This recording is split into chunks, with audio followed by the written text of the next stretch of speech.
Hello everyone and welcome back to WolfQuest, The Lost Tales, and we are here with Draco, who has technically completed the main part of his challenge, assuming he survives the rest of this and doesn't end up dying. If we go to our pack stats, you can see we've technically chased off 25 strangers, so it says 26 because one of those was our encounter with Athelbean here. But we still are going to try and chase off 5 more, and those 5 are going to be druid wolves. So we're going to at least see if we can manage to chase some of them off. I don't know if we'll succeed or not. This could be kind of a tough challenge.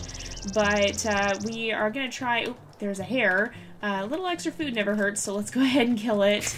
But we're going to be trying here to see if we can get to 30 strangers chased off. We've never had to back down yet, and I'm not confident that we won't. But we're going to try and get an extra stranger wolf perk if we can.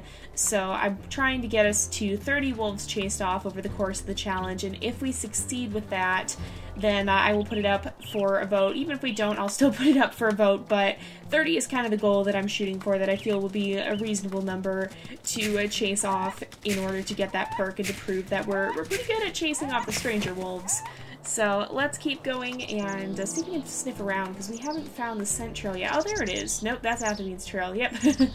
I was like, wait a minute. No, we just ran through there. That's what that is. But if we keep moving, the mate's trail is actually slightly more amber in color. You can see this is a very pale yellow. This is a stranger wolf. You can see Athelbean's trail. If we look at hers, it's a little bit smaller and it's a little bit more golden-y amber in color rather than this. Uh-oh, and this is the druid male. This is the one that scares me because he's actually, I think, the toughest to chase off. So we're going to do our best. We're at nearly full health, and we're going to try and take him on. We should be at full stamina. I don't know if we're going to be able to do this because we only have, I think, 40 strength, I want to say. If we go to our pack stats, 40 strength, yep. So I don't know if we're going to be able to do this. We're going to give it our best shot, but he is very, very tough, and so if he's too strong, then we'll leave, and I think he's probably going to be. This is basically, I think the wolves have the same kind of set in Lost River as on Amethyst Mountain. How much do we have left? We have 25%, so we can take 1 more bite after this, 2 more bites maybe. 13, so yeah, that's doing 12 damage. We've got to run. Unfortunately, we're not going to be able to take him down, I don't think. So that's the first time we failed. Now, failing here isn't necessarily an automatic failure for the challenge as a whole.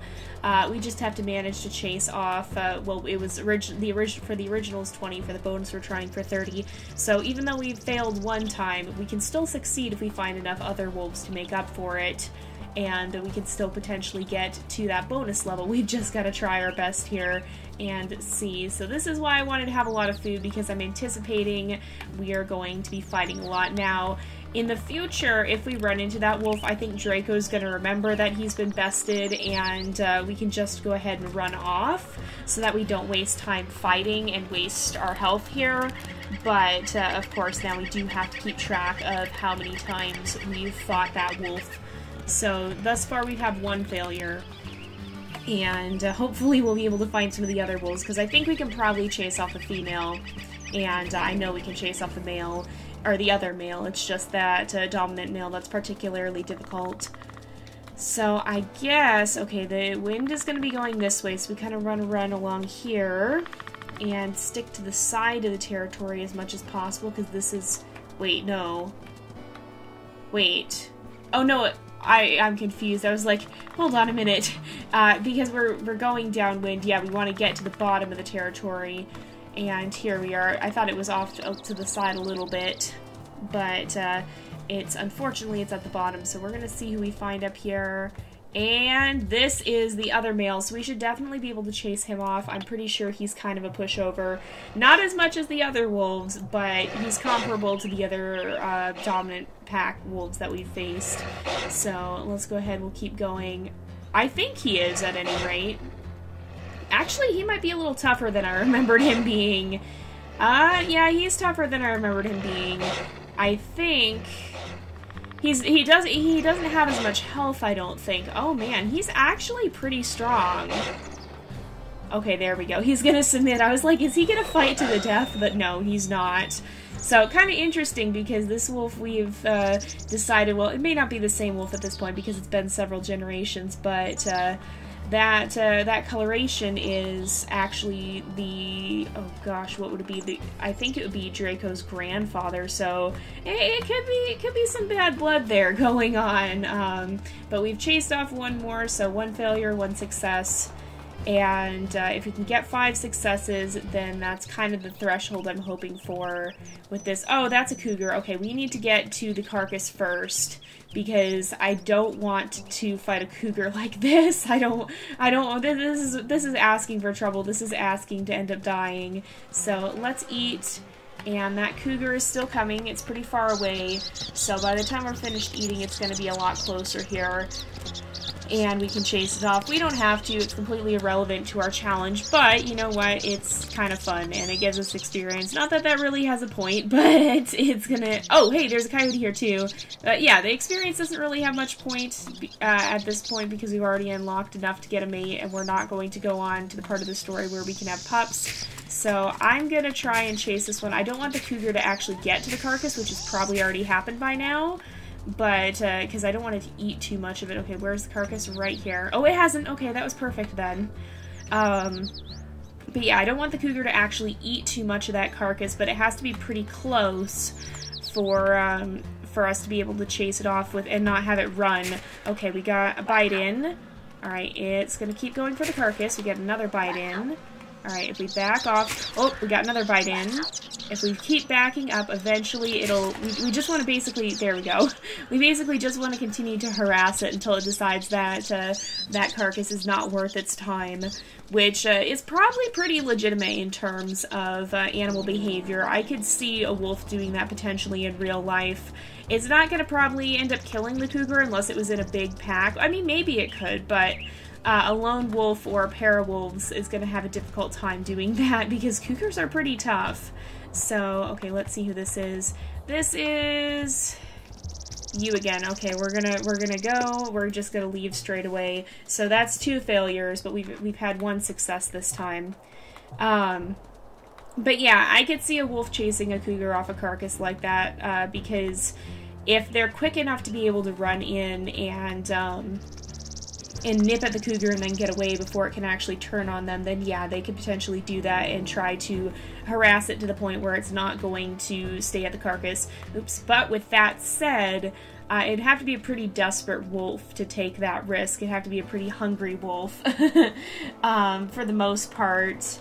It would have to be hungry enough to consider that worth its while because, again, in nature, everything's kind of a balancing act.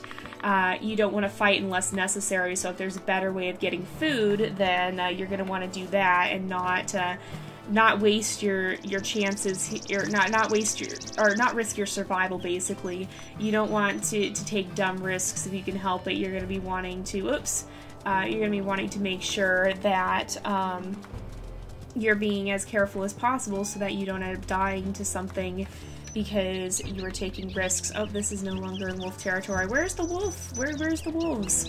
I think we've got to keep running this way. Let's go back up here. Normally, if you run right along the edge of the territory like this, you can find them, but it's taking a little bit to actually catch that scent.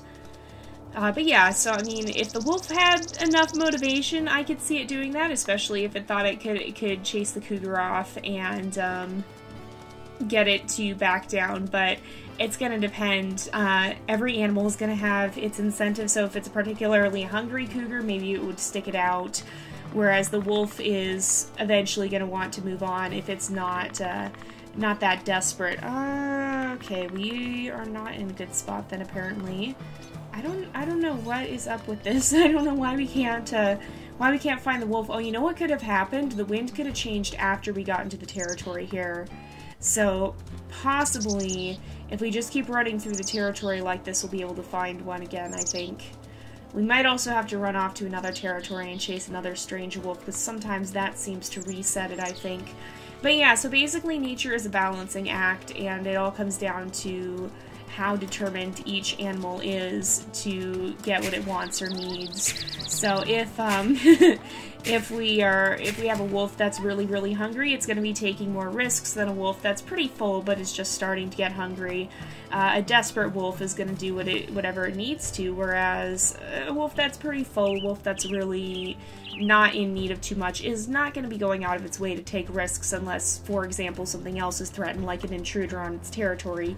We're going to real quick run out to one of the other packs here because we are not getting any more stranger wolf spawns as I'm going to try to reset it. If we do manage to chase that wolf off, then it will count towards our total here. We have 1 additional wolf chased as of this episode, and it will count towards the total here, but we need to do that because we're not getting any new wolves. And so I imagine maybe the pack went off hunting or something, and so they're not here to defend against us. So we'll find some other thing to pass the time in the meantime here. But yeah, so that's kind of, basically that's the logic of how fights work in nature. There has to be incentives. So for example, if a wolf is defending its pups, it's going to have a pretty strong incentive to stick around. That's why you see in Slaw Creek, we have wolves going up against bears, we have wolves going up against cougars, coyotes, pretty much everything in order to protect their pups. But otherwise, you know, if a bear crosses paths with a wolf, they're probably going to just avoid each other in most cases because it's not worth it. If they're both just minding their own business, unless the bear is threatening something the wolf has, like food or pups or something like that, it's not worth it for the wolf to stand its ground and fight. And it's not worth it. Oh, there goes a fox. But it's not worth it for the bear either. They both have everything to lose and pretty much nothing to gain. So it's a constant weighing of cost versus the benefit. So it's a constant interplay of risk versus reward. So one thing with this, a wolf that would go up against a coyote like this, if it did run across one, the coyote knows it's not going to stand a chance in the fight, so the wolf may chase it, but the coyote's going to probably, in most cases, run, again, unless it has something to defend. So in a situation like that, it's a little bit more, they're close, with wolves and coyotes and wolves and other wolves, it can be a little bit different, I think. You have more documentation of wolves chasing off other wolves and wolves chasing off coyotes, mostly because of territorial disputes. But again, even that can be argued. It's down to even a wolf that runs across a coyote and chases it off. It could be argued that that comes down to a matter of territory, because for the most part, a wolf is going to be defending a territory for a reason. It's going to be defending, maybe there's a lot of food there or whatnot. Okay, we're going to chase this guy off. Oh, we're going to have to fight him, it looks like. Yep. But yeah, so I mean, if there's no reason to fight, animals aren't going to fight, because that just poses a risk to everyone involved. And if there's no good reason for it, it's just going to lead to somebody getting hurt or even killed for no reason. And no animal is going to instinctively risk its survival like that. It's only going to fight if it has a good reason to. And that's why, for example, most cases a coyote would run away. And even if a wolf gives chase and tries to kill the coyote, it's in the coyote's best interest to run unless it has something to gain by staying. So that's why you don't see a lot of conflict in nature apart from what an animal will directly need. So if it needs to defend its territory, it needs to defend its offspring, it needs to defend food, it needs to acquire food. That's of course what hunting is. Hunting is a conflict, but it's a predator that needs something to eat, and so it attacks another animal because it needs food. But all of that is centered around some sort of conflict. It's not just a wolf and a bear bumped into each other and decided to fight. There's something else going on there. The bear got too close to the wolf's territory, got too close to the wolf's food, got too close to its pups. Or vice versa, the bear stood its ground because maybe it had cubs, or maybe it was at a carcass, or something like that. And so they're not just going to fight because they crossed paths. They're going to fight if they have some sort of reason to. So I should have eaten at the carcass down here. I don't think it's too late to eat at the carcass down here. I'm going to go back and do that because I don't want to use it the one that's close to Druid territory. But yeah, so that is one thing where we get a little bit more unrealistic with these challenges. Of course, Draco doesn't have that great of a reason to be fighting right now. It's more like a test of strength.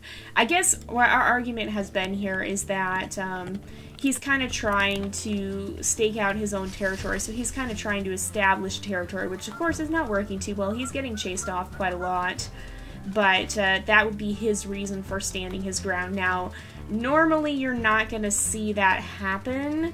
You're going to more see wolves kind of deferring to an existing pack in most cases. They're not going to be trying to take over another pack's territory unless they sense that the other pack is weak. That has happened. There have been instances of packs running another pack out of their territory and taking it over, but for the most part, unless one pack has suffered significantly and is very, very weak, you're not going to see that. Oh, look at these moose! Here's another example of conflict. So these moose would be fighting because they'd be fighting for basically the right to take a mate, and they'd be fighting over territory as well. Kind of the stronger moose will chase the other off and then have access to this area and whatever females might be in the area to potentially take as a mate. They're going to be trying to remove competition in that. And that would be the incentive, perhaps, in a wolf that would chase after a coyote. It could be trying to remove the competition there. That's why you'd see bears or cougars or other wolves coming after a wolf's pups. They would be eliminating competition. That's an instinct. That's something that animals will do because, in the end, it'll further their own survival. So, but again, it is all conflict-based. It doesn't just happen. It happens when there's something actually at stake. And other than that, a lot of the time you will see animals kind of just coexisting and not clashing for no good reason. They'll go their separate ways. But when it comes to wolf pack territories, yeah, they're not going to just be invading each other's territory without good reason. So one notable example would be, I believe it was actually the Druid pack when it finally did break apart. Oh, there's a hare, I want to get it. But when it finally did break apart, they were actually routed by another pack. I think it's the Druid pack, if I'm not mistaken. But they actually did get chased off by another pack. And that was because a lot of their older, more experienced members died off, and so they ended up, oh great, it's this guy again. So that's 3 failures, 2 successes. But they did end up, they ended up getting chased out of their territory because a lot of the older, experienced pack members died off, and they were left with just a lot of young, inexperienced wolves that weren't really skilled enough to stand their ground very well. And the other pack recognized this and came after them and chased them out, and the pack fractured because they were run out of their home. Several members were killed. And that other pack took over the territory. Ah, here we go. Here's the Druid female. We will try and chase her off. I hope I had full stamina, actually. I was just running, so I might not, but I think I did. It looks pretty full, at least. But yeah, so it's not usually the norm. Usually a pack will defend its territory well enough that the other wolves won't probably give too much effort into trying to take it over. But it does happen from time to time. For the most part, though, that's not usually the situation. Okay, she's gonna get in. We'll go ahead and chase her off. And that's three successes, 3 failures. So we have a tiny bit of time left. I'll give us 2 more encounters. And if we get super lucky, then we might actually win. If not, then, well, we'll still... Well, I mean, I guess we've already won, but I mean, we might reach our secondary goal as well. I'll still leave it up to you guys to vote in any case, but if we don't reach our secondary goal, then of course that's a little bit less incentive to still give him the bonus for that. So I guess it's kind of either an A for effort versus, no, he technically didn't succeed at his secondary goal. But in any case, assuming we don't manage to die somewhere in the last few minutes of the episode, we will have at least 1 Stranger Wolf perk, so in the event that we end up facing off against Stranger Wolves and something disastrous happens, we'll have a better chance of being able to say we managed to survive somehow and limp away from something that, to a less experienced pack, or rather, I guess I should say it proves the strength of the other wolves more than the strength of our wolves. But in the situation that something disastrous happens, we'll have a better chance of being able to walk away from it, because we can say, well, we've had a habit of consistently being able to dominate these stranger wolves, so perhaps they're not actually all that strong and we're able to escape them in the end. Alright, so I think we're pretty close. Pardon me. Yeah, I've still got a bit of a lingering cough, I'm afraid. Unfortunately for me, when I get sick, I get a lingering cough for a long time. I think part of it has to do with my asthma. So when I was sick like 3 weeks ago, and I'm still coughing a little bit, I'm still not 100% better, but it was more than 3 weeks ago now, it was more like a month ago. But I still have a little bit of lingering cough left, so it's not bad. I'm okay. I'm not still sick, but I'm still recovering a little bit with my voice and all. Now, who do we have here? Who's eating our carcass? It's a fox. Okay, we're gonna leave him alone, but we'll chase him off and at least make sure he stays away. Hi, no, that's ours too. We're claiming that. So, we'll make sure he at least stays away. The foxes can live off of mice, so sometimes when you chase them off, they'll go do their own thing and not worry too much about stealing your food, which it looks like he is. So we'll go ahead and we'll go back, and we'll try one more time. If we run into the druid male, then oh well, but if we run into one of the other wolves, then we have a chance of getting those 30 wolves chased off. So that'd be very, very good if we do manage to have that happen. Okay, so the wind direction has changed. We're going to want to run along here. That's Applebean's trail. Is that a hare? That is a hare. I'm going to go ahead and chase it down and kill it, just so they have... Oh, missed it. Just so they have a little bit of extra food here. There we go. And we'll kind of follow the edge of the territory here. And we're not quite on the very edge, but we'll kind of just circle along it. Aha! Because we're looking for these scent trails. So here we go. Oh, you guys. I think we've done it. We just have to win this fight. And I think we'll have gotten ridiculously lucky and managed in the very last minutes of the episode to actually succeed at finishing our secondary goal. And so if we manage to do that, then you guys will have the chance to decide for sure if Draco should get that extra bonus or not. If we do, if we don't, I'm going to leave that up to you. I do try to do that in many cases. Oh man, he is taking some damage, but I think we've won. Yep, there we go. She's going to submit. We can chase her off. And man, there's just for the briefest of moments there, I had this thought flash through my mind of, wouldn't it be terrible right now if I accidentally clicked too far up and hit the runaway, because that would count as a defeat. So if we look at our pack stats though, we've survived 34 strangers. 1 was a dispersal encounter, 3 were ones where we had to run away. So, or did I say 35? 34. So, we have done it. We completed not only our primary goal, but our secondary one as well. And so Draco can count his mission as an outstanding success, though I think in actuality what he's proved is that none of these packs are weak, none of them are going to give up their territory, he can't push any of them out, and so I imagine he and Applebean will go ahead and head down to Slough Creek. Hey, there's a coyote here! No! You've eaten our food! This is not good. We needed that. This is why we need to chase those guys off every chance we get. But I imagine they'll head over to Slough Creek now, where there's not as much territory that's actually been claimed. There's some rooms for new packs to kind of slip into the cracks there. But we're going to go ahead and wrap up this episode here for today. Don't forget to vote for sure on whether Draco will be able to get an additional perk or not. And we'll be back very, very soon with our next challenge. So thank you guys so much for watching. I hope you've enjoyed the episode. Don't forget to like and subscribe, and I will see you guys next time. But until then, this is Jay, over and out.